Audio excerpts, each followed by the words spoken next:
এই অনুষ্ঠানটাতে আমি আসতে চাই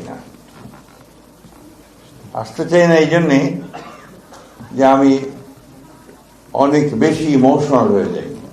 প্রত্যেকটি পরিবার অনেক কষ্ট করছে এখনো, তাদের ছেলে মেয়েদের ভবিষ্যৎ অনিশ্চিত।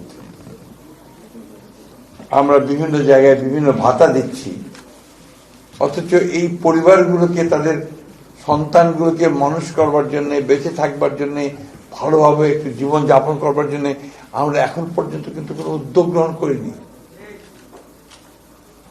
আমি আজকে আপনাদের সামনে বলছি যে আমি ফিরে গিয়েই আমি মাননীয় প্রধানমন্ত্রীর কাছে একটা চিঠি লিখব যে আমাদের এই পরিবারগুলোকে সরকারের তরফ থেকে ভাতা দেওয়াটা অত্যন্ত জরুরি, তাদের ভবিষ্যৎ, এটা তাদের প্রাপ্য।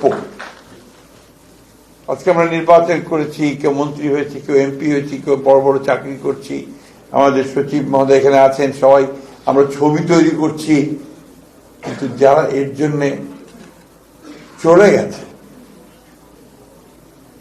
তারা কিন্তু সন্তানরা একটা অনিশ্চিত ভবিষ্যতের মধ্যে পড়ে আছে।